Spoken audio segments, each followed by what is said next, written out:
Hello and welcome back to My Own Worst Enemy. I'm going to do a playthrough of the Hill of Death Champion Hill. This is from Herman Luttman, and Herman Luttman's name has been thrown around more recently for A Most Fearful Sacrifice, which I do not own, but I did back the second Kickstarter for that, so I should be receiving a copy soon, I hope. So no, this is the Hill of Death Champion Hill from Tiny Battle, and this is the first game in what is called the Shattered Union series. So this is the Shattered Union series rulebook, and then of course this is the specific Champion Hill of Death scenario slash rulebook.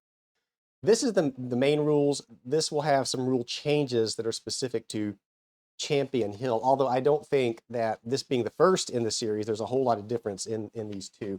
There are some differences, and we'll see those as we go along in the game. So I do have the game set up on the board, and all the counters are nice and punched. And I will say that I'm not too happy with the way that punching the counters came out. The counters do look nice, but the way that they were on the counter sheets, there were some, and I'll throw up some pictures of this, there were some issues with how these things were punched. There were the misalignments and the registration on some of these. I'm just going to grab one of these because this is probably a pretty good example of where you can see that yellow on the right hand side. The registration on some of these counters is a little off, but for the most part, they are nice counters. There's also some issues with some of those side nibs that stick out, which I don't like. Be aware that you may have some issues when you do go to punch out these counters. At least I did.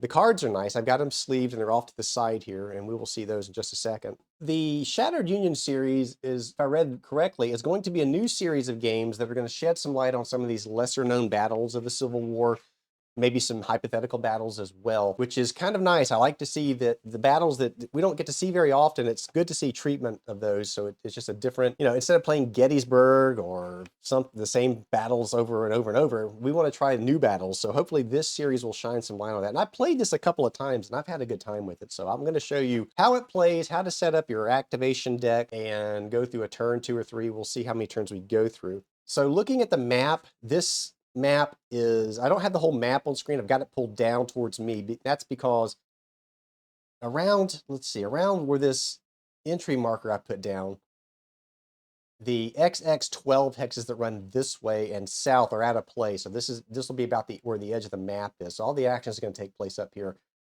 around Champion Hill. So that's why you're seeing everything up here and nothing down here. There are victory point locations on the map. That's how you're going to win. There's 2 ways you can win this game. I've chosen the first, and the way that works is you're going to get victory points at the end of the game, as these tokens say, based upon which locations you hold. So right here, right up here, this is Champion Hill. I'll pull that away so you can see it. This is Champion Hill. This is going to be worth 4 victory points. Right now, the Confederates have that. And let's see, there's a cornfield over here. Yeah, so the cornfield is there, and this is what they call the crossroads. This is worth 2 victory points. So 4, 2, and then the cornfield is worth 1, and then these are farms. These are each worth 1. So Champion Hill is the main hex you're going to want to hold, and then the crossroads definitely, and then maybe that cornfield is going to get you a victory if you can hold just those 3. But there are additional ones back here. So I don't know if we'll see those change hands or not. So I mentioned this entry marker down here. This is where Confederate reinforcements will appear. Up here, we have a Union entry marker. So the Union forces will enter on these 3 hexes when they come in. And I've already got the stacks of those reinforcements on the turn track. So when we hit that turn, we'll know to pull those reinforcements out and set them near the relevant entry hex for the side. So what I want to do is I'm going to show you how to prepare the activation deck for the turn. And we'll start with turn 1 and just walk you through, maybe a turn 2 or 3, who knows how far we'll get, to show you how to play the game. So it's kind of a how-to again, and if I get something wrong, please let me know down below, because we're all trying to learn these games together. And off to the side here, you can't see the whole thing, but I've got the combat results tables over here. Let me switch cameras real quick so we can see that. I'm going to actually have this available to us so that we can look at it together. We're going to use 2 cameras, and just to make it a little more clear as to what I'm talking about when we go through combat, we will be able to see that in a little more detail, which will be good. So we're going to start. This is, like I said, the Shattered Union series rulebook. And then I also have, specific to this game, the Champion Hill Hill of Death scenario book and rule book. So there's some rule overrides to the system rules in here, and we will reference those as we go through. There is a sequence of play. Now on the back of this combat results table, there's also a very nice sequence of play, but I'm not gonna, I actually printed off and copied the back of that, so I'll have reference to that on this smaller sheet so that I can read it. But if you have this game, you'll be able to flip this back and forth to see a really nice sequence of play. And what I'm gonna do is I'm gonna walk you through the sequence of play and how to play this thing so that you know how to set your deck up and you know how to run through a turn. That's the goal anyway. So this is scenario one, this bloody hill. The scenario does an excellent job of telling you exactly where to place the counters on the map and the victory point location. So we're not going to run through that. I've already got that set up. What we will do is step through the sequence of play to show us how to construct the activation pile. The activation pile, of course, will be composed of these cards. So let's go ahead and let's see, how do we want to do this? So when you look at the scenario, like I said, this is specific to Champion Hill. You'll start with the first phase, which is where you actually, well, the first thing you'll do is move your game turn marker.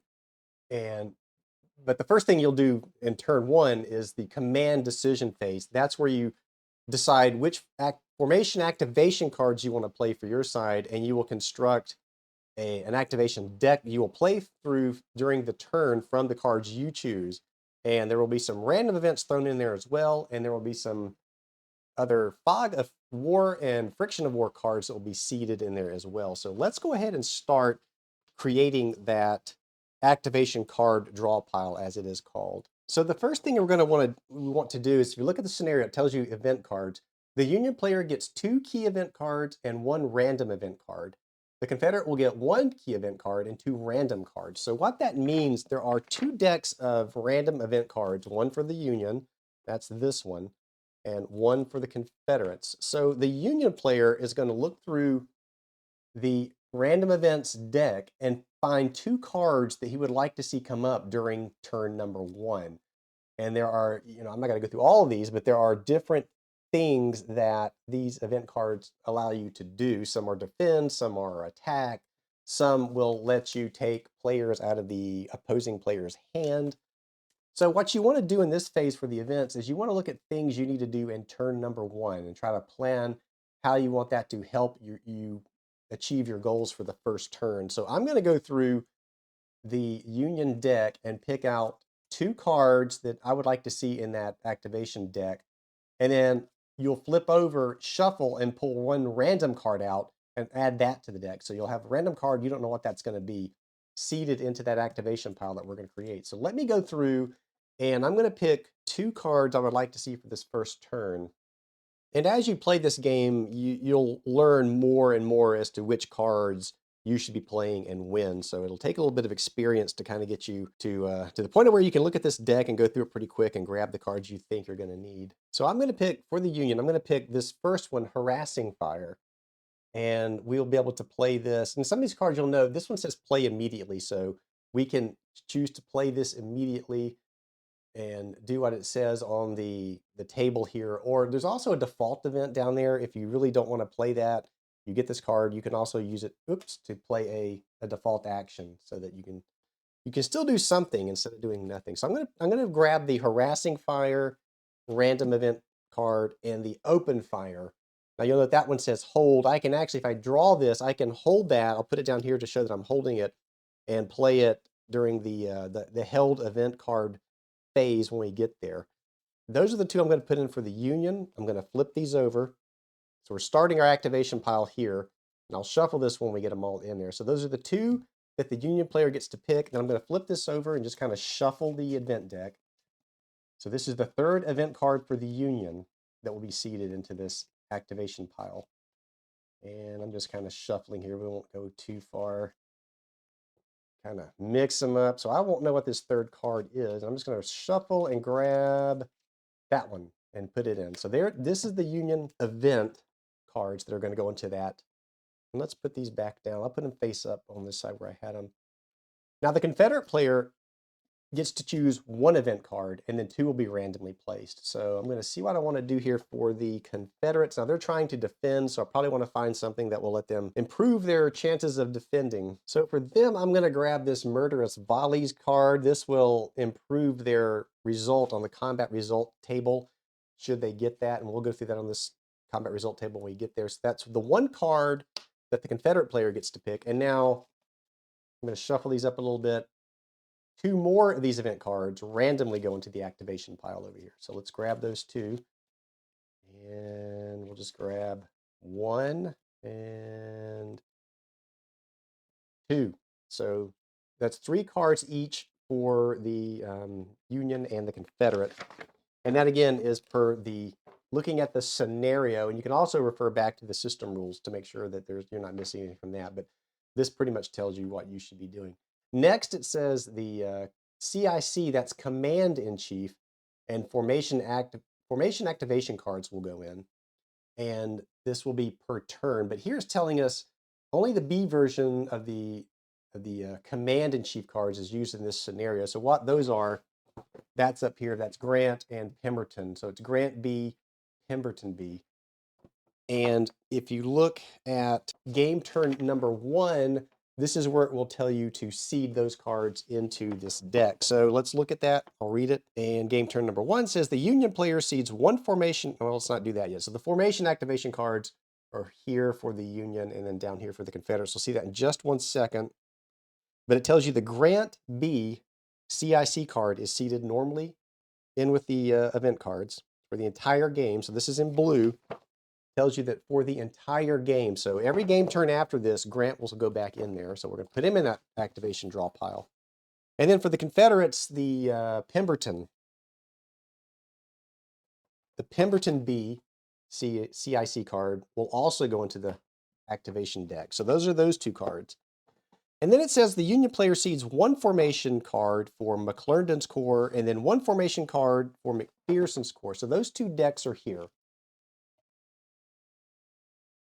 Let me grab each one. So McClernand has his on deck and McPherson has his on deck. So we're going to get we get to choose 1 card from each of these decks and place those into this pile. So again, you're going to want to take McPherson.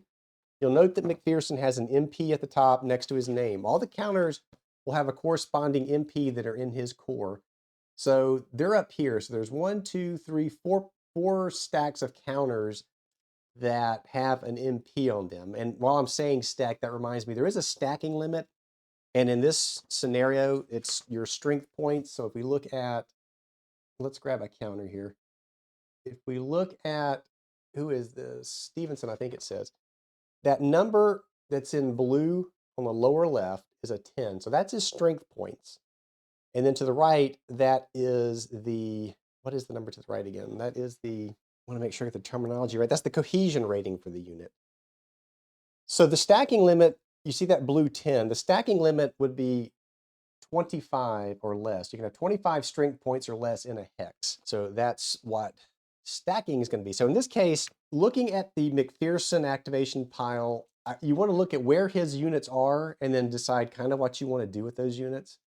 So they're kind of, I think they're pretty far back range-wise. So infantry can shoot up to 2. 1 is like what they call standard range, effective range, and then 2 away would be long range. So I do want to move his units up. So there are basically 3 kinds of activations that your units can take. They are maneuver, and then attack, and then defend. So there's an attack card, it's red.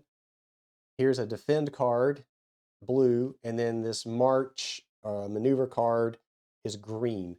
You'll note that under each of those, let me see if I grab all of these at once, probably not. But each of those actions have certain allowances with them. So you'll note the top of the attack and defend, there's movement. So that's 2 movement points. Defend would be 1 movement point. And then the actions underneath tell you what you can do if you use this card. So if you're defending, for instance, you wouldn't be able to engage or close combat. You still could regroup. And then if you're attacking, you can do all those things, but not regroup. So looking at the board, I think what I want to do, I'm going to put a maneuver card in there for McPherson. So I want to maneuver his units closer. So I'm going to put one of those in the deck. That's the one formation card for McPherson. McClernand's the same thing. So I'll look at McClernand. Now he's got a lot of units out there. So he goes all the way from up here down and around. So I probably may want to put an attack card in there because we're within range, long range, but we're within range of some of the Confederate units. So we could take a shot. I could also try to maneuver and get some of these units a little closer in before I start shooting. I don't think I really want to do a defend yet. Now, you would want to use a defend card. Defend is a way of, let me grab a defend card. So defend, you look at the bottom, it says you may regroup. If you have a shaken or another status marker on a unit, regrouping will allow you to remove or lessen the effects of those markers if you do not fire combat. So you may want to play a defend card to try to get a unit back up, its morale back, its cohesion back up, I should say. In this case, though, I think I want to either attack or maneuver with McClernand. So I'm going to put an attack card in there. We can at least maybe see some combat. So there's one formation card now for McClernand in there. Again, looking at game turn 1, we've gone through, we put in the one formation card for McClernand and McPherson. We put our Grant B card is in there. And now it says the Confederate cedes one formation card for Stevenson's division. Now, Stevenson is the only one in play right now. All the counters for the Confederates have an ST for Stevenson. That will change when we get into reinforcements. We will have other commanders come in, and we will have to pull their formation cards out and seed the deck with those when we get there. Right now, Stevenson has 3, the ones he just went through. He's got attack, defend, and maneuver. So I don't really think I want to maneuver here. Now, I will note, you look over here, there's an artillery unit that's sitting way back here across Baker's Creek. That is not an accident, that's intentional. So there's a historical reason for that, and I don't know exactly what it is other than this artillery. I think what it was is this artillery brigade was defending this bridge or something and actually got called back into battle when things started heating up. So that's why he's way over there. I could use the maneuver card to try to get him up. I don't know if I want to risk that right now. What I may want to do here is defend. Another thing with defend is if you're using a defend card, when you fire, you'll get a bonus on the combat result table if you're defending for your defending fire. So I might want to have, I'm going to put the defend card in for him. So Stevenson's got a defend card in. So we put in the event cards, the formation activation cards for both sides. The command-in-chief cards are in, and there's 2 other cards that will go in every turn, and that is the friction of war and the fog of war cards. And I'll hold those up so you can see those. If we pull these, we will simply take the action that it says. Friction of war there says the next activation card you draw will have no effect. Fog of war will roll on this table and things can happen. Generals can die. There can be battlefield chaos. Or you can get one of these Fortunes of War tokens, which will have some effects that we'll go through if we draw that. So those 2 also go into this activation pile. And that is it. That's how you construct your activation pile. And as the turns change, so that was turn 1, you look at turn 2, it changes again. It tells you what to seed in turn 2, and then again in turn 3 and turn 4. So you'll want to refer to that as each turn starts, and we'll go through it each time. I'll show you to create this activation pile that will drive the game. And be aware, the blue text, some of these cards, once they enter into the game, they're in it for the entire game. It'll say for the remainder of the game, seed these cards into this deck. So that is it for creating the activation pile. And now what I'm going to do is I'm going to shuffle it, mix it all up really good, because this is what will drive the game. Now, having played this a couple of times, you feel like when you're playing this game and you're drawing these cards, you kind of feel a little bit like your hands are tied, but I think that's probably what the designer intended here, and Herman can correct me if I'm wrong.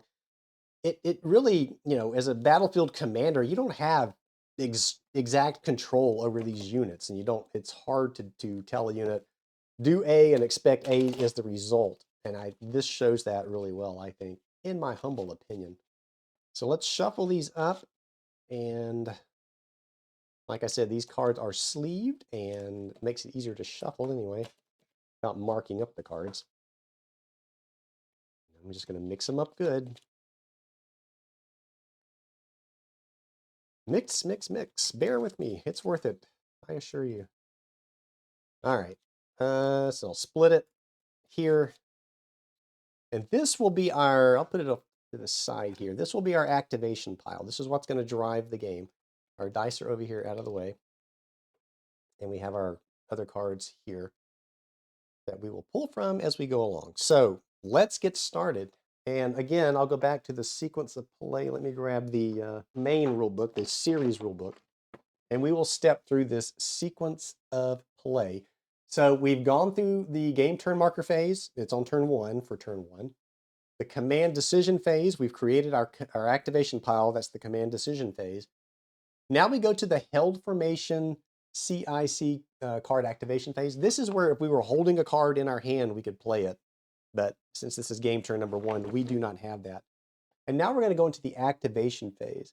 And as you can see, the first thing to do there is to draw an activation card from the pile we just created and follow through. So you'll go down, you will play the event card if it's there, your formation activation card if it's there, which will direct you through fire combat. And this is in order. Fire combat first. You'll always do your fire combat first, then you will move, and then you'll close combat if you can. So you're going to have to think about where you want these units to be in firing position ahead of time. Then there's a regroup step, and that's where you'll be able to remove things like shaken markers and disrupted markers if you have played a defend card but haven't fired. And then there's the end of activation step. So you're done playing the card that was pulled. And when you hit that end activation step, and this is a little confusing in the sequence of play to me, when you hit the end of activation step and there's still more cards in the deck, you go back up actually to step 3, back up to held cards. And I really feel like that step 3 should have been in underneath this activation card phase. It seems out of place to me, but we'll have to remember that. So that's it. Let's go ahead and start the game. So the first thing we do is we draw our first activation card. So it's a union card. It's an event card. Let me hold this up here for everyone to see. So it says I can hold this if I choose to hold it. Play on any rebel-occupied hex. All units in that hex from the same brigade may issue fire combat. So I didn't talk about brigades and divisions. So there are brigades and divisions on each unit. For the union, let's see if I can grab a union counter here. So this is just for the union, and the scenario book will tell you this. If you look at the top, you can see it says black/12. 12 is the division. So anybody with the 12 after that slash is in the 12th division. So these are all 12th division. This is black or slack. It's hard to see. And then this also is 12th division, but that's, who is that? That looks like McGinnis. And then up here we have another McGinnis. So these are all 12th division, but the brigades are by name for the Union units. So the Black Brigade is here, the McGinnis Brigade is stretched out here. For the Confederates, it's a little different. I'm going to pull Barton here. Barton doesn't have the slash.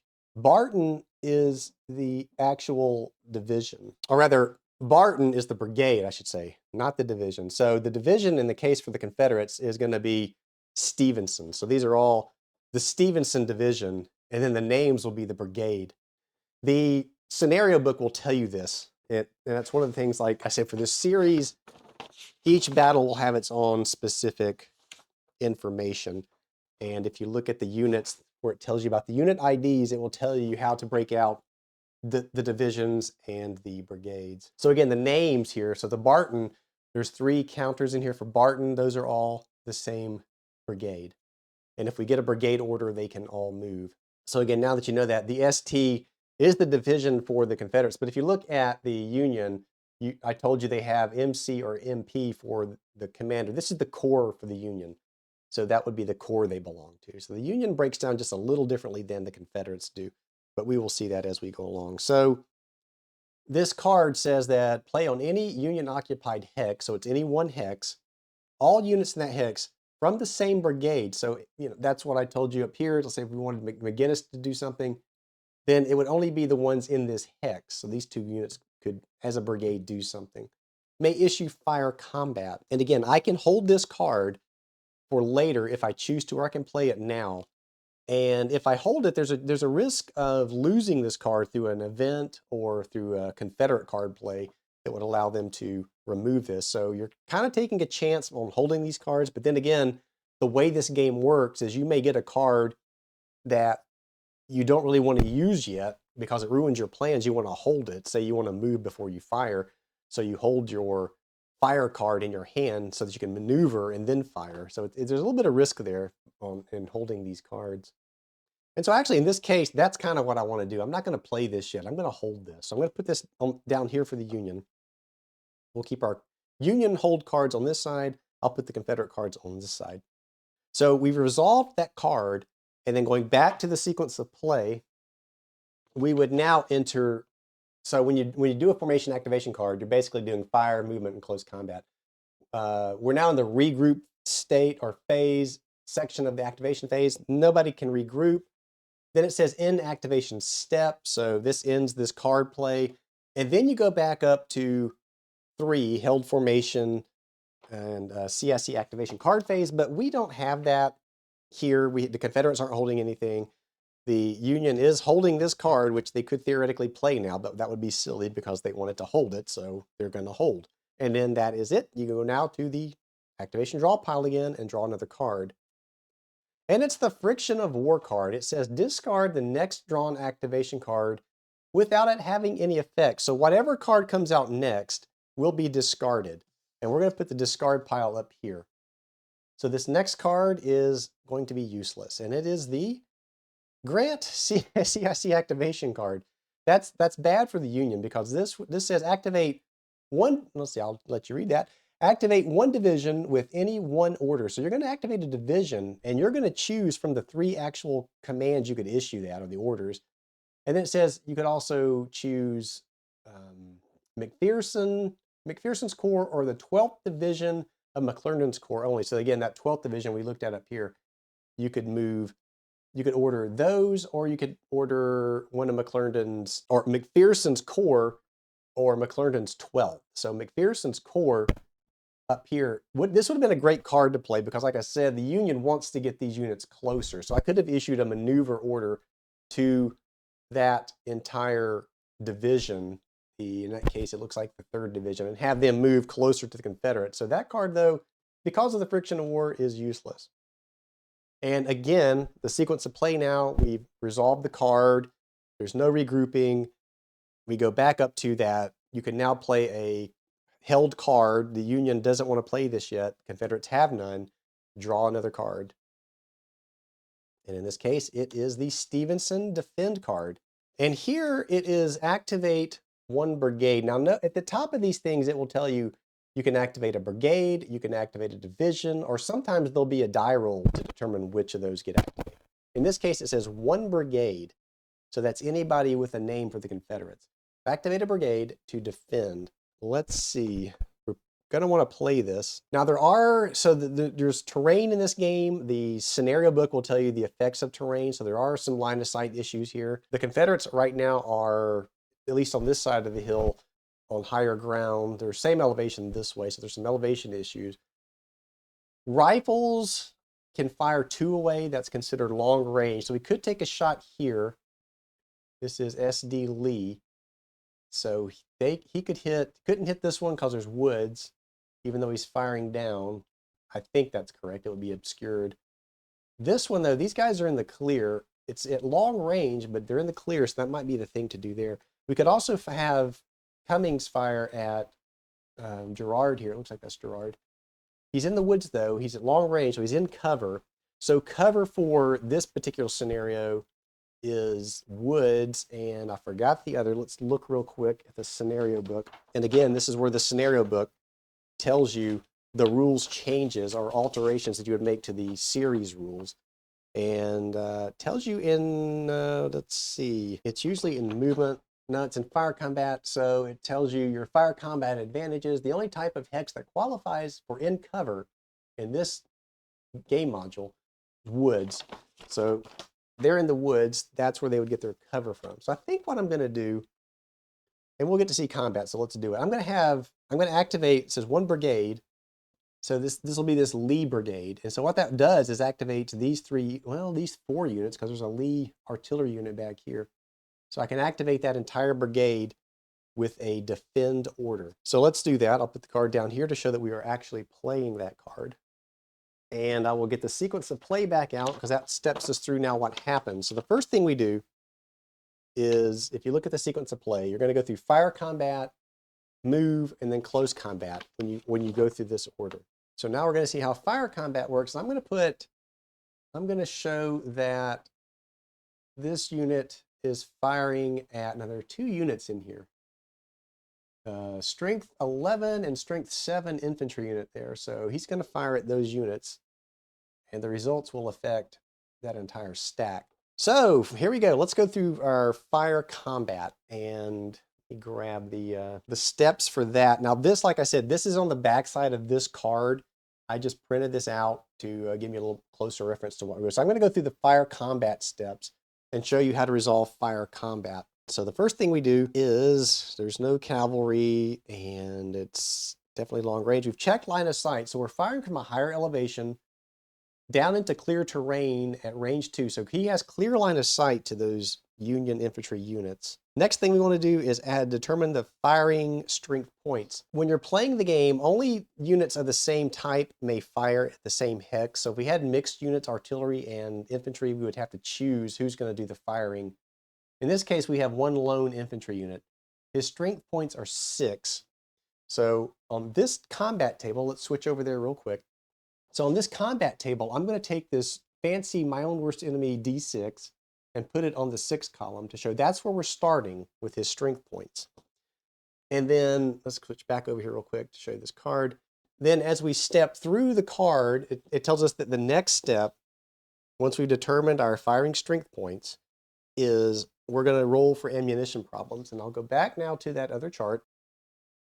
And there's a chart here that says ammunition problems. And what these next advantages and disadvantages do will shift the column that the D6 started on. So we started with 6 firing points from our unit firing.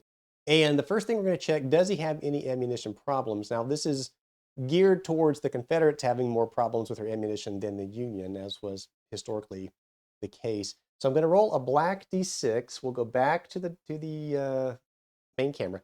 I'm going to roll this black D6 to see if there's any ammunition problems. So we roll. That's a 5. And if you look over here on the ammunition problems table, a 5 is no effect. So there'll be no column shift for ammunition problems. So the next thing we want to look at now are the actual advantages for the target hex and the firing hex. So just go down the line here.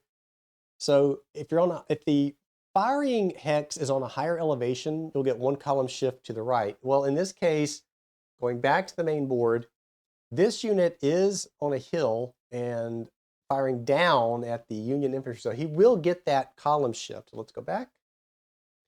So that's going to shift this D6 up to the 8-9 column because he is firing at a higher elevation. Target is mounted cavalry. No, the target we're firing at is Union infantry. It's not artillery firing. It is at a defend order though. So again, this was a defend card that we played. So that's going to cause the column shift again to the 10-11 column. And then now we go to the target hex. This will be a 2 column shift because we are firing at long range. And look up here at your weapon ranges. We are infantry firing at a range of 2 against that Union infantry. So we are at long range, and a long range fire is a 2 column shift. So now we're back to that 6 column we started on because we moved 2 columns back. Come down here to the target hex again, and it's a 1 column shift for each of these. Obscured line of sight. No, we had clear line of sight. In cover.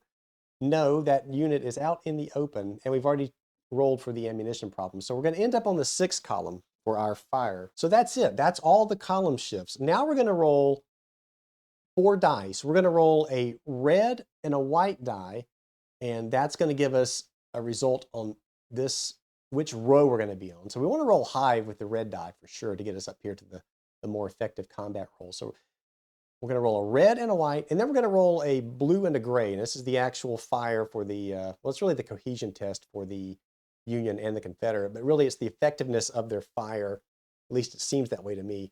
And we will see that when we roll it. But for now, let's roll those 4d6. And I'll go back to the main map here so we can see that die roll.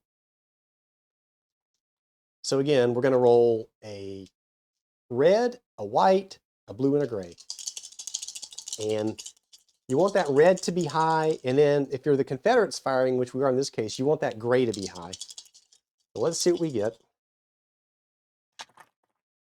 All right, so that doesn't look good. I'm going to put these over here so we can look at what we've rolled.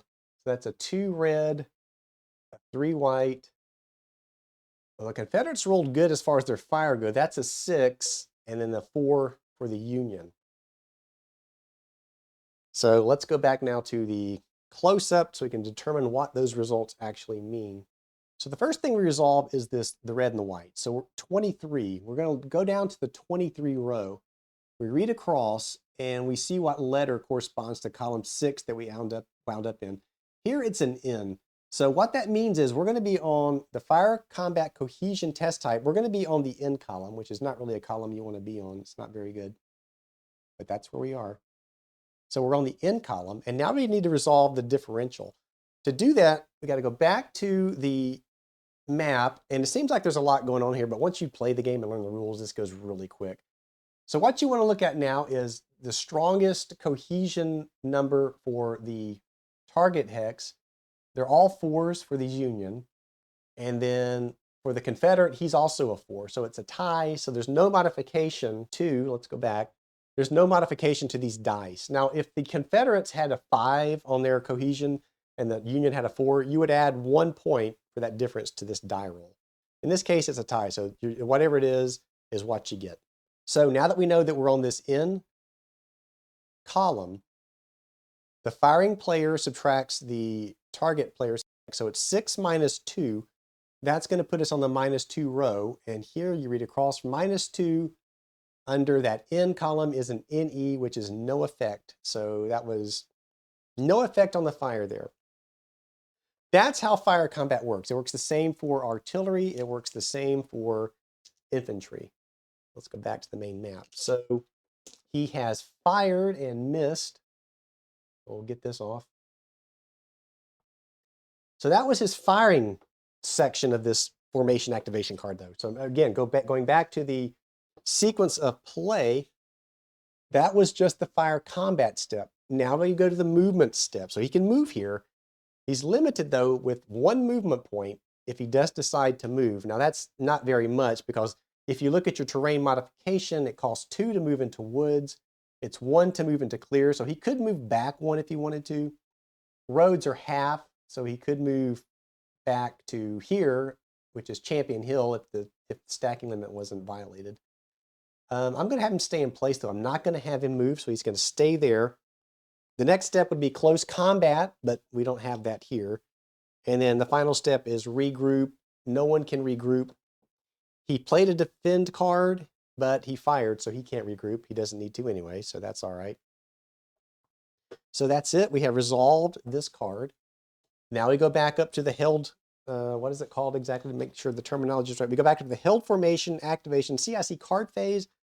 Here, oh wait, I'm getting ahead of myself. I'm forgetting an important part of this. Let's bring this back out.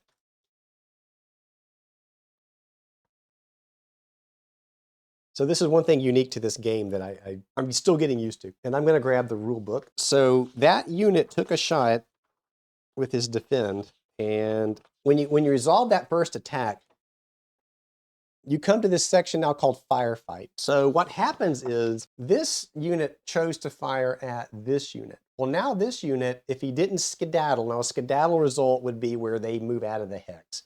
They're not in shock, they're not shocked, and we could see that later. So they actually are eligible now to return fire. So they can, and these firefights can go on until a unit is shocked or a unit skedaddles. So this game, you can have a back and forth here go on for some time. So what we could do now is we can have this stack fire back now. We could have it do a return fire. So let's do that, because I'm sure he's going to want to do that. The Confederate shot, and so now the Union is engaging in this firefight. They're going to fire back at this Lee unit. So they have 18 strength points. So let's go back over here. Now we're going to start on this 18 column. So that's where the Union's going to start. And we're going to go and roll the black D6 to see if there's any ammunition problems here. And we roll a 2, so we look, a 2 is Union target hex advantage. Well, this is not a Union target. This is a Confederate target over here. So there's no effect for the ammunition. All right, so we've resolved ammunition problems. Now we look at the firing combat advantages again. So the firing hex is not on higher elevation. The target is not mounted cavalry. No artillery, and it's not a defend order for the Unions that are firing back. It was a defend order for the Confederates, but not for the Unions, so they're not going to get that. Long range fire, it is long range fire, so they're going to have to lose 2 columns. So they go back 2 columns. And then the target hex is, is he in the, let's go back and take a look. Is he in the woods? I don't think he is. No, he's in the clear. So that's all the modifications. Now he is firing at this unit, which is, let's see, we'll go back to the main board. He is firing at this unit, which is on a higher elevation, but you do check the rules in case there's intervening terrain or hexes, but there's not. This is just a clear shot. So we're going to want to roll the 4 dice again. So we know that the column we're ending up on, we're on this 10-12 column because we did the column shift. So we're going to roll the red and the white and the blue and the gray again. So let's roll. He's firing back in this firefight. And that was a 5. I'm going to put him over here so we can refer to him. 5 for the Union, the blue, 1 for the Confederates, gray, 2 red, and then a 1. So let's go back now and check what that means. So we're on the 21 column. Again, that's low, so that's not going to be good. In fact, he's on the N, which is this cohesion N column, which I believe is negligible for that's what the N means. Each of these letters go from negligible to critical. It's in the rules. And one thing I like about this is it really alters the outcome of the combat. So it adds so much to the replayability of this game. But we are on this N column. Now we look at, here the Union fired back. Their cohesion ratings are 4 highest for each one. So it's a tie. So we add no modifiers to these numbers. It's just as we roll them. So it's 5 minus 1 is 4. So they're on the 4. But unfortunately, that's not enough to do anything. So that's still a no effect. So you can see that when they're at long range, that it's kind of hard to hit these units. So we'll put the dice back over here. And now Union fired. So here the Confederates can take another shot. Remember, we're in the firefight phase. This can go on until it gets stopped through a shock or a skedaddle result. So I'm going to say the Confederates are not going to fire back here just to stop it so we can move along. They'd probably miss anyway because you saw how bad they did on that first. This card has now been played. Goes into the discard pile. We go back to the held card phase. Now the Union could play this still, but they're not going to yet. They're going to hold that card. So now we draw another activation card. It's the Fog of War card. So we're going to roll 2 dice again. It's the red and the white. And there's a table on this card. And let's see what we get. It'll tell us what the result is. So we roll, we get a 42. And we look at the results. What's a 42? A 42 is Fortunes of War Rebel. The Rebel player takes the Fortunes of War marker. So we said the Rebels were going to put their card on this side. And I will discard that card because it has not been played. So what does the Fortunes of War token mean? The indicated player, in this case it was the Rebel, takes the Fortunes of War marker. The marker may be discarded after any dice roll, whether 1, 2, or 3, or 4, however many dice are rolled. Discarding this marker allows the player to reroll all the dice that are rolled. So if we roll 1, we reroll 1. If we roll 4, we can reroll all 4. The player using this marker cannot choose just a portion of the dice. Each player may only hold 1 Fortunes of War marker. If this result occurs and the affected player has a Fortunes of War marker, then treat this as a no effect. So basically, it's a free reroll for the Rebel player at this point. So that was a good thing for the Confederates. All right, so we pulled that card, we discarded it. Back to the held card phase. Nobody wants to play a card. Next activation card. And Command Confusion for the Confederates. If the Union player has any held cards, you may choose to discard that card immediately with no effect. So the Confederate player wants to do this. So that gets discarded. Chooses this player's card, the Union player's card, who's holding. And now he's lost that card. So you can see the danger of holding cards. And again, now we're done. Go back to the held card phase. Nope. So right back to the activation pile. We draw the next card. And it's Union. It's an event card. Inspirational Leadership. Play before any fire or assault combat dice roll. Any event card rolled against a unit's cohesion rating or break test increase the involved unit's cohesion rating by 2. That's pretty powerful. Because you saw we had the tie between the blue and the gray die. This would have added 2 to that Union die, which comes in handy when you're rolling on that combat table. So he definitely wants to hold that. So he lost a card, but he got one back. All right, next activation card. And for this, it's for the Confederates, and it's Murderous Volleys. So after fire combat dice are rolled, increase the cohesion test result by 1 type from T to S, for example.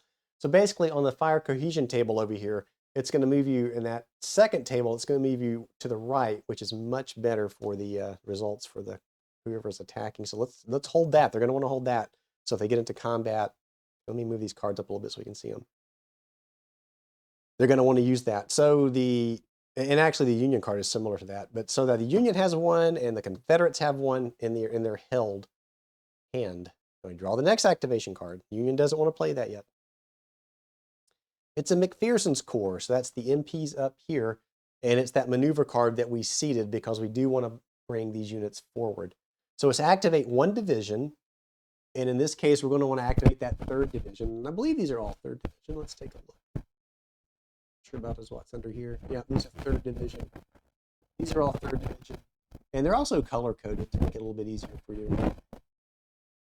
So we're going to play this, and we are to move. So again, there's may not engage, may not fire combat. So we're going through the sequence of play, and the only thing we're going to be able to do in the sequence of play is move. And this is a maneuver 4, so we have 4 movement points. So we got to decide where we want to move these units. So let me check real quick to see. I want to probably stack somebody with this artillery, but maybe not. I think there's already artillery under here. Yeah, there's 6, 12. So they're at 22 strength points. They're almost at their stacking limit. This artillery, I could have move over here with these 2 units. I may want to do that. They're at 14. Yes, they could move into there. You know what I think I might do? I'm going to move. So these 2 units are going to move into this hex. So it's only 1 hex. It's only 1 movement point. I can move them more, but I'm not going to. Or do I want to move them more? I could move them into the face of this Confederate unit, try to push them back. So it'd be 1, 2, and then this one could move. He's crossing a small stream there. I think that's going to add 1. No, so looking at that, that's not one of these major creatures. Only 2, and I'm going to grab the scenario book here will tell you crossing stream. Okay, here we go. So yes, it would be 1 to cross the stream, but there are 2 creeks. So these are streams. The real thin looking ones are streams. The creeks are the larger ones, and there's one down here. So Jackson's Creek, and then over here is Baker's Creek, and those, it tells us, would cost 2 to cross Jackson's, and Baker's, you can't cross Baker's. That's why these bridges are here. So going back up, we move this one. We can move him up to here. This one can move 4. It would be 1, 2. Yeah, he could still get there. So let's do it. Let's move. So these guys started, let's reset. They were here. So they could go, well, they're crossing that stream too. So it would be 2 to get here. It'd be 1, 2, 3 to get all the way up there. This one would be 1, 2, 3 to get into here. But I'm not going to move him all the way up there. Let's hold him back. Let's just move him. Well, no, let's move him forward. The artillery fire can be deadly if it's in their face like that. We're just going to move these guys up. We're being very aggressive here for the Union. And back here, now he has to move up. He's at a lower elevation. And again, looking at the scenario rules for movement, I think it's +1 movement, but let's double check. To move up a hill is +1. So he could go 1, 2, 3, 4 to get to there. So he moved up the hill and he crossed a stream. So that's why he could only go 2 hexes. And then we still have, because it was the entire division, we still have Stevenson back here who can move 4. I may just move him up to be with this McGinnis group. Yeah, so that, let's move him up with this McGinnis group. It's a little confusing. Actually, yeah, let's just stick him there for now. I don't like mixing divisions like that, but let's go ahead and do it. So that's it. We can only activate that one division and move it. We are done. We can take no other actions. There's no regrouping. Held card fade. Does anybody want to play a card? The Confederates can't play that one because they haven't conducted fire combat, and neither can the Union. So we're back to the activation card pile. We draw a card. Rebel Yell. Pick any one rebel infantry unit. You may immediately move that unit up to 1 hex so that it ends adjacent to a Union-occupied hex. The selected rebel unit must then conduct immediately close combat against the adjacent hex. The rebel unit CR is increased by 1 for this combat, plus it gets a 1 close combat advantage shift on the CRT. I don't think I want to do this right now. We do have these units that are forward, but I don't think they want to go charging out there and engaging in close combat. This is a pretty strong stack, and we're really more in a defensive positioning situation here. I'm going to hold this one too. And again, you saw how risky that can be. So let's hold that one. Back to the regroup. No, nobody wants to play a held card. Next activation card. Pemberton, activate any one brigade from Stevenson's or Bowen. Of course, this is all Stevenson out there right now. So activate any one brigade with any order. So again, I can activate any brigade for the Confederates with one of the orders: maneuver, defend, or attack. And I'm sure I want to do this here. And I think we probably want to activate this Lee brigade because he's on the front now. Basically, he's got these units in his face here. He can still take shots this way. This one can even take a shot at this stack if it doesn't move. It'll be obscured because he's on the border between clear and woods, but he can still fire. So yeah, let's do that. Let's activate. We're going to activate the Lee brigade, and he's going to take a shot. There's actually Lee artillery back here on Champion Hill, but it's too far away really to hit anything. So let's do that. And remember, we still have some cards we can play in this Fortunes of War. So this makes sense. Let's start with this infantry unit here. And he's going to fire at this stack that just advanced into his face. We go through our fire combat procedure.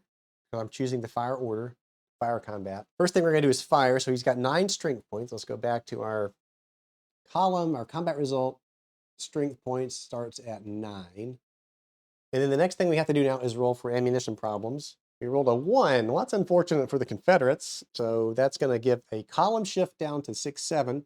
1 column shift to the left because there's ammunition problems. And then we go through the fire combat advantages.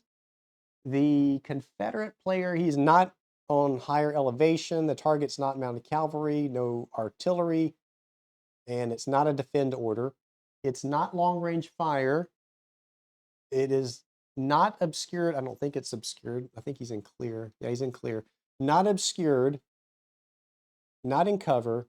And we've already checked for the ammunition problem. So he ends up on the 6-7 column for his final strength point. All right, so before we roll any dice, the Union is holding this inspirational leadership card, and it says play before any fire or assault combat dice roll.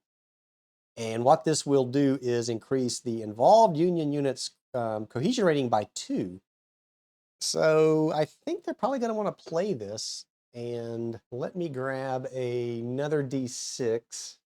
So I'm going to grab a D6 and show that we'll just put it here for now, to show that his cohesion rating is whatever the highest is. And I think they're all 4s in here. Let's double check. No, there's a 3. The artillery has a 3, but it's always the highest.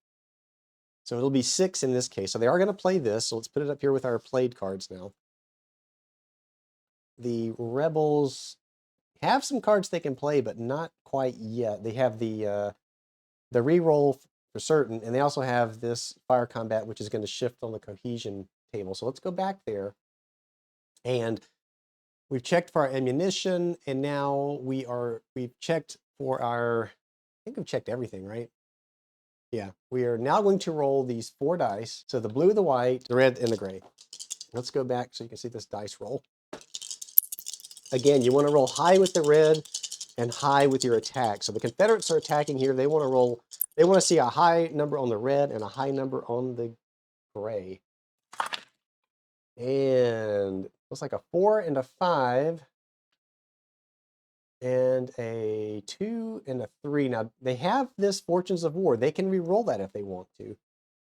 But do they want to? So let's go back to the chart and look. So 4-5 isn't too bad. The 4-5, of course, is on the 4-5 column, and that currently puts them in R, which is kind of middle of this table. And I think they're not going to re-roll. I think they're going to keep this. So let's bring the dice over so we can read them here on this table. So it was a 4-5 and a 2-3. So 4-5 and 2-3, well, 4-5 is what we're looking at now. So that is over here on, that's going to put them on the R column of the fire cohesion test. And I'm just looking, yeah, so that's going to put them on the R column. But if you remember, going back out to the main board here, they still have this, oh, not that one. Well, yeah, it is this one. After the fire combat dice are rolled, increase the cohesion test result by 1 type, only if at least one of the firing rebel units has a cohesion rating of 3 or more. Well, he has got a 4, so he's going to play this card. So now we have 3 cards played. And the Confederates are still holding this one. So that's going to shift this one more. Let's go back to the table. That's going to shift this into the T column now. So that's good for the Confederates. And then now we're going to look at our dice differential. So remember that the Union, let's go back to the big screen, the zoom out. The the Union played their card. Their cohesion rate, highest cohesion rating in the stack now is 6. And the Confederates is only a 4. So the difference is 2 for the Union. So they're 3 now. So that difference of 2 gets added to their blue die. So they're actually at a 5 now. So the final result is 2 minus 5 for a -3. So we look at the -3 on this fire cohesion combat table, cross-reference that. So the result is an SH/SK. What does that mean? So the SH is a shaken result. The SK is a skedaddle, which is basically retreat. And in this case, it's a skedaddle of 1. So notice there are numbers by some of these results that would tell you how far they would retreat. And the slash means that the Union player can choose either to take the shaken result or the skedaddle result. If it were one of these that said a parentheses like this one, shaken parentheses skedaddle, then the player has to apply the left result and could choose to apply the right result if he wanted to. If there's a plus, like SH plus SK, he would have to take both of those. So some interesting results here for combat results. Here you could see they would have to take a depleted, plus they would have to skedaddle too. In this case, though, we rolled that -4. So the Union player is going to have to choose, do I want to take a shaken result for each of those units, or do they want to skedaddle out of there? Back 1 hex. So let's go back now to the main overview. So let's get this out of here. And we'll get this out of here. So now the Union has to choose which of those results he wants to take. Does he want to take shaken results for all 3, or does he want to pull them back and skedaddle? Now, if he skedaddles, there'll be no firefight, so he won't be able to return fire if he chooses to skedaddle. If he takes shaken, then he could in fact choose to fire back at that Confederate unit. So what does he want to do here? I think he's going to choose to take the shaken result because I think he's going to want to fire back. So I'm going to grab 3 shaken markers and we'll get to see shaken markers come out into play. So what does a shaken status marker do for these units? It will decrease their strength points by 2 and their cohesion rating by 1 for each. So I'm going to put underneath each of these units a shaken marker. So that's going to be one under the artillery, and then each of the infantry will get a shaken marker. All right. So now it's a pretty chunky stack forming there, but that's okay. So now that's the result from the combat, the Confederates firing on that Union stack. So now the Union player can decide to fire back to engage in this firefight. I think they're going to want to do that. That's why they took the shaken result.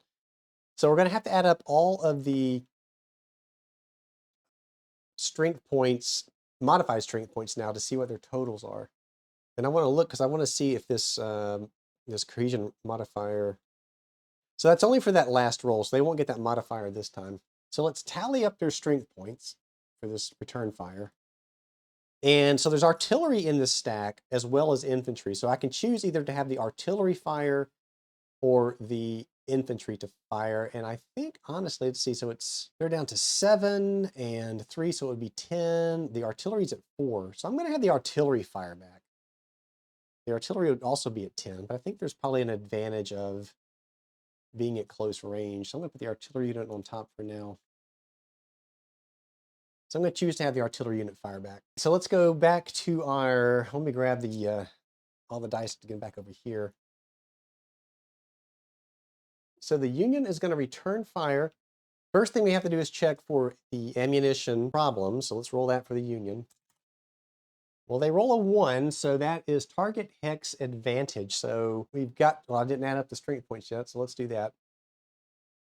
It was 12 minus 2 for the shaken result. They're on the 10 column. So this started on the 10 column for that artillery piece. There are ammunition problems for the Union, so that's going to take them down a column. So now they're on the 8-9 column. And then let's look at the other modifiers. So the firing hex, is it on higher elevation? No. Target hex is not mounted cavalry. It is artillery canister, so it's a 1 hex range. So that's going to put them back on the 10-12 column again, because that artillery is firing. They're not on a defend order. They are not at long range. There is no obscured line of sight, but the target is in cover, so they're going to lose a column again. So now they're back on the 8-9 column.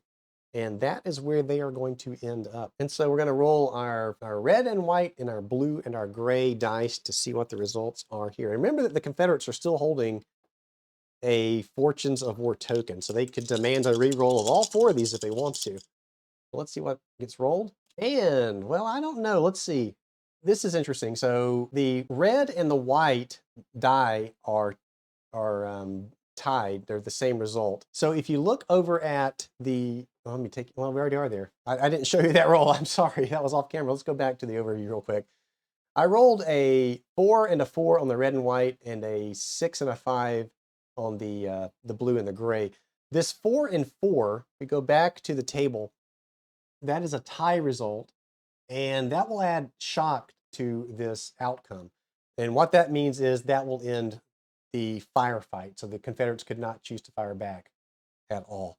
So now the Confederate player needs to choose, does he want to have the Union re-roll all 4 of those, or does he want that to stand? Now the Confederates rolled really high on their cohesion die, that gray die, so that's good. And they're actually going to get 1 added to that because they have the higher cohesion rating. And I don't think that that's going to do them, well, yeah, that will do them some good. That'll give them another point on that cohesion table. So I think the Confederates are going to let that stand because they rolled so good on their gray die. So let's see, let's move these over to the chart so we can look at it. So this was the Union firing, so I'll put the blue first and then the gray. So let's go back over.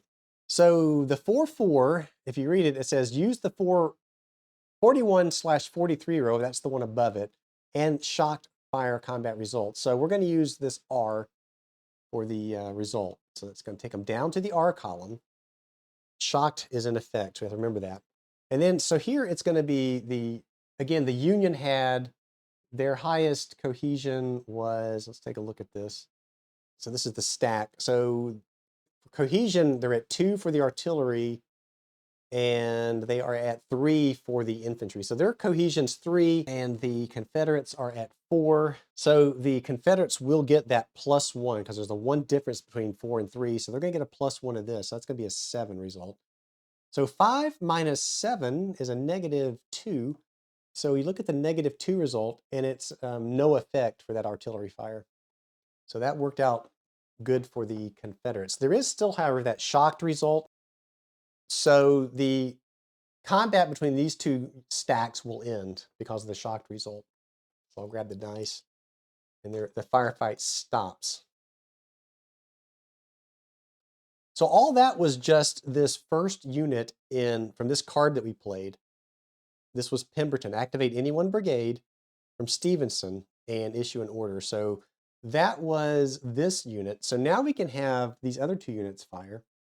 because they are part of Stevenson's brigade or division, I think it said, right? Or I'm sorry, brigade.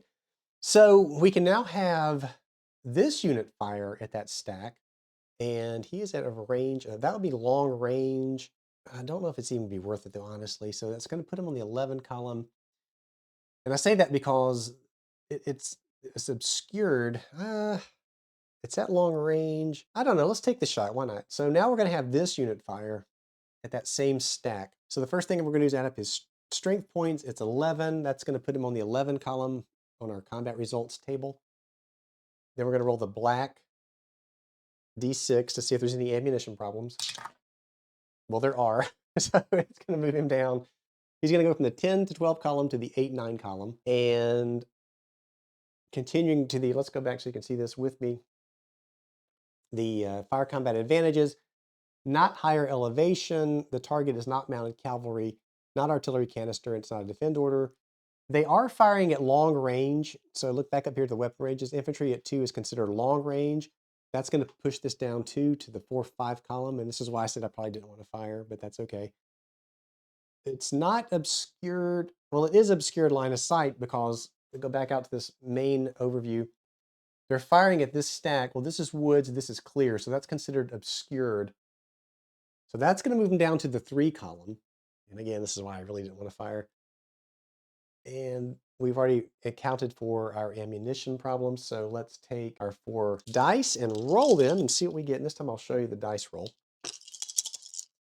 They're firing. And they get a 5, 5. They got doubles again. That's really interesting. So let's put the 5, 5 over there. And a 2 and a 3 for their cohesion dice. And so let's go back down closer to show what we got here. So a 5, 5 says to use the row above and still you get that shocked effect. So I think they're not going to use their Fortunes of War token. We'll just let this stand. So that's going to put them in the E column for the fire combat cohesion test. So now we're down there. We look at our cohesion dice and remember that the Confederates still have 1. So the cohesion rating for the Union unit is 3. The strongest for the Confederates 4. So it's a difference of 1.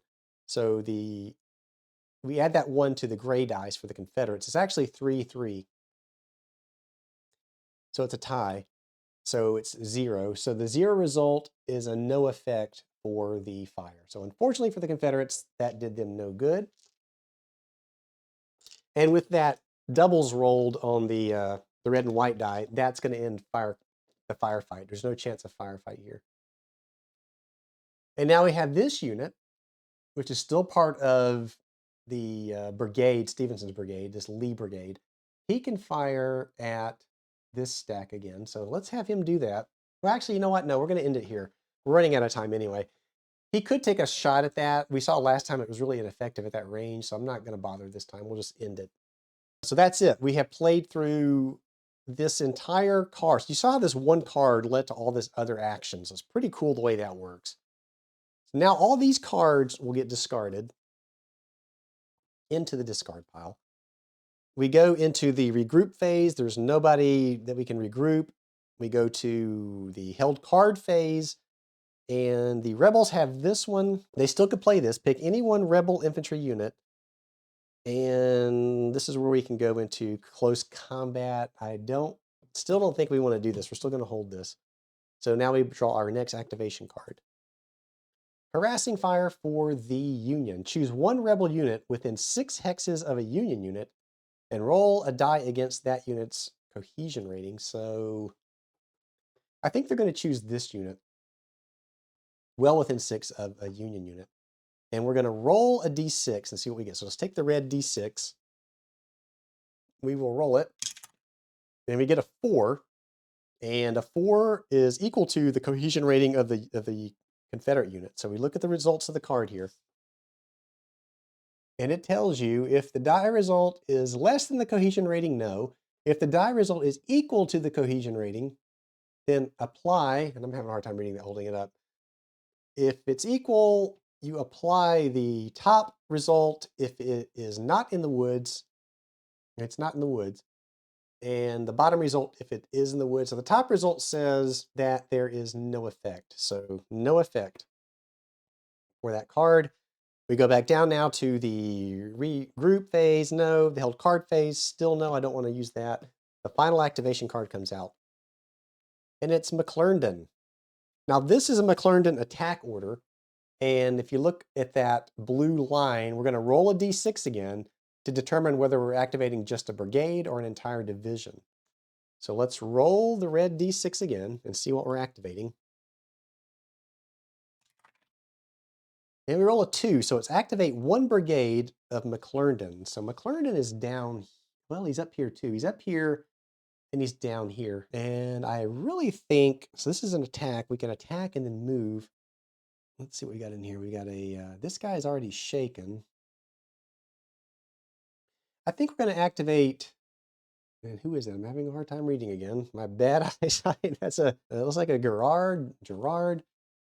So he is here and here. There's 2 of those units. I think we're going to activate that brigade and have them do an attack order.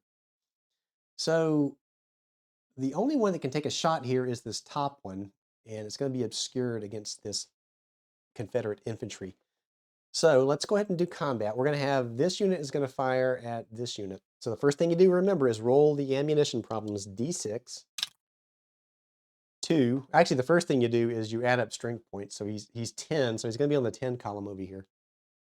We rolled a 2, and it says Union target hex advantage. So that's a nothing result for the Union because they're attacking the Confederates. And now we go down the list of modifiers. We're on the let's go back real quick. We're on the 10-12 column starting because that's the strength point of that Union infantry unit. We've already checked for ammunition problems. Now let's go down our column shifts, and they are on the same elevation. The target is not mounted cavalry, no canister here, artillery canister. They're not defending. They are at long range, however, so that's going to move this down to the 6-7 column. The Confederate unit is in cover. They are in the woods, so that's in cover. So that's going to move it down 1 more. And that's our final column that we are on. And I will take you back out to show you the dice roll. So we're going to grab the red, the white, the blue, and the gray. And we are going to roll. Let's see what we get. That looks really good for the Union. So that's a 61 for the red and the white. They roll a 4 on their blue and a 2 on their gray. So let's go back and interpret what we got. 61 is an R result. 61 is an R result. So that's going to put them on the R column for the cohesion test. And so looking at their cohesion ratings, the Union has a 3 cohesion rating. That shaken Confederate has a 2, so it's going to add 1 to this Union d6 because the difference is 1. They actually are at a 5 too. So 5 minus 2 is 3, so they're on the 3 row. So that's an SH parentheses SK. So I believe that means that they have to take the shaken result, and they can choose to take the skedaddle if they want to. And yeah, so you may apply the parentheses result. So let's go back and look. So this unit, if he applies another shaken, he's already shaken, so if he applies another one, that's going to flip him to disrupted. And we have to take that, so it is going to shift him to disrupted. So let's go ahead and do that. So shaken is -2, -1. This disrupted moves him to -4, -2. So he's in trouble. And now we can choose to take it was a skedaddle of 1. So we can have him skedaddle. We may want to do that. Let's see what's in this victory point hex. Strength point wise, we are at 13 plus, let's see, 13 plus 7, so there's 20 here. And when you're checking for stacking, you don't take into account the modifiers. You always take into account whatever the original strength point was. So this one's at 20. That's 6 added to 20, so that would violate the stacking limit. So he can't go that way. If he skedaddles, he's going to have to come back to here. And I think I'm going to have him skedaddle. He's going to pull back to here because he needs to do something about being disrupted. And so that skedaddle means there's no return fire, and that's going to end the last card there for the Union, that formation card gets played. And now we go down to the sequence of play. We're back to the regroup phase. No one can regroup. This unit that just skedaddled is eligible to regroup, but he didn't play a defend card. So that's not going to happen. So then we're at the end activation step. The Confederates still have this card they could play, but I don't want to play that yet, which means it's probably going to go back into the turn 2 activation pile. So sequence of play, that is it for the end activation step. This actually now takes us into the end phase because we are out of activation cards in the activation pile. So we get one last chance now. It says held event card step. So any held event cards may be played here. And so I've already decided I don't think they want to play this. Now I will say that if you look at these event cards, and we're in the held event card phase, you have the main event, and this one it was close combat, but note that you also have the default event there. Well, when you're in the end phase, you cannot choose to play the default event on an event card if you're holding it. You have to play the event in this phase. In this case, I'm choosing not to play the close combat. So then simply, next thing is the reset step. So when we go into reset, you're basically going to take up all the cards and do just that. So you're going to recreate your new deck. So what I do is I take out the Fog of War, the Fog of Friction cards. Those are going to go back in, we know.